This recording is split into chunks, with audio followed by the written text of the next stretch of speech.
Dalam nama Bapa, Putra, dan Roh Kudus, amin. Ibu bapak, saudari, saudaraku yang terkasih, salam bantul kasih, berkah dalam. Kembali kita berjumpa dalam renungan harian. Hari ini Selasa 11 Agustus 2020. Kita akan mengambil dari Injil Matius bab 18 ayat 1-5, dilanjutkan bab ayat 10, dilanjutkan ayat 11 sampai 14. Sekali peristiwa datanglah murid-murid dan bertanya kepada Yesus, "Siapakah yang terbesar dalam kerajaan surga?" Maka Yesus memanggil seorang anak kecil dan menempatkannya di tengah-tengah mereka, lalu berkata, "Aku berkata kepadamu, sungguh, jika kalian tidak bertobat dan menjadi seperti anak kecil ini, kalian tidak akan masuk ke dalam kerajaan surga. Sedangkan, barang siapa merendahkan diri dan menjadi seperti anak kecil ini, dialah yang terbesar dalam kerajaan surga. Sedangkan barang siapa menyambut seorang anak kecil seperti ini dalam namaku, ia menyambut aku. Ingatlah, jangan menganggap rendah seorang pun dari anak-anak kecil ini. Karena aku berkata kepadamu, malaikat-malaikat mereka di surga selalu memandang wajah Bapakku yang di surga." Lalu Yesus bersabda lagi, "Bagaimana pendapatmu? Jika seorang mempunyai 100 ekor domba dan seekor di antaranya sesat, tidakkah ia akan meninggalkan yang 99 ekor di pegunungan, lalu pergi mencari yang sesat itu? Dan aku berkata kepadamu, sungguh, jika ia berhasil menemukannya, lebih besarlah kegembiraannya atas yang seekor itu, daripada atas ke-99 ekor yang tidak sesat. Demikian pula Bapamu yang di surga tidak menghendaki seorang pun dari anak-anak ini hilang." Demikianlah Injil Tuhan, terpujilah Kristus.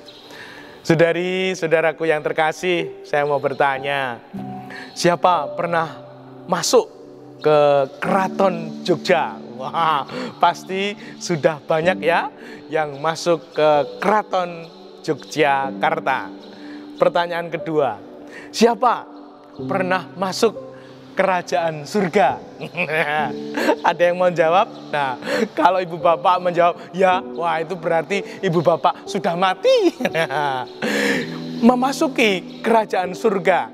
Nah, ini adalah pribadi-pribadi yang sungguh-sungguh disapa Tuhan hari ini. Saya kutipkan, barang siapa merendahkan diri dan menjadi seperti anak kecil ini, dialah yang terbesar dalam kerajaan surga. Nah, ini syaratnya untuk mengalami kerajaan surga. Bahkan tidak hanya mengalami, merasakan, namun akan menjadi yang terbesar dalam kerajaan surga.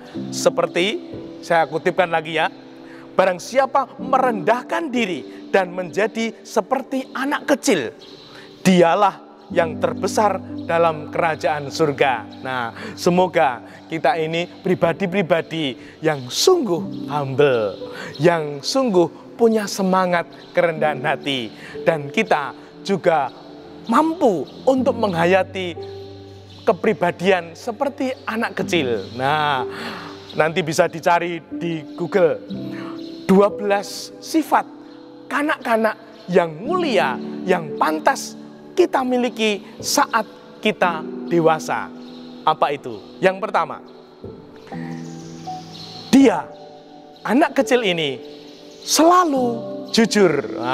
Dia tidak mudah untuk bohong, dia sangat jujur. Lalu yang kedua, selalu semangat, pantang menyerah. Nah, yang ketiga, dia punya daya kreativitas yang tinggi.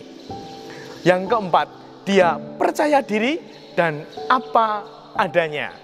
Lalu yang kelima, dia punya rasa kemanusiaan yang tinggi. Yang keenam, dia mudah memaafkan.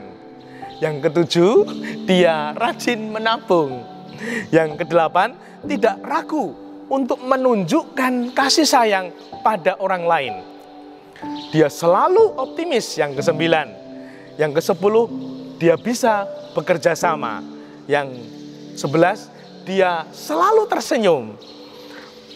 Yang ke-12, setiap hari ada suatu hal yang menakjubkan. Nah, semoga kita mau ngecek apakah kita juga punya sifat-sifat mulia kanak-kanak itu, sehingga hidup kita sungguh-sungguh layak merasakan kerajaan surga, layak menikmati kerajaan surga. Semoga kita mau merenungkan hidup kita, sehingga hidup kita semakin hari semakin bermakna. Dimuliakanlah Tuhan kini dan sepanjang masa. Salam bantul kasih, berkah dalam nama Bapa, Putra, dan Roh Kudus. Amin.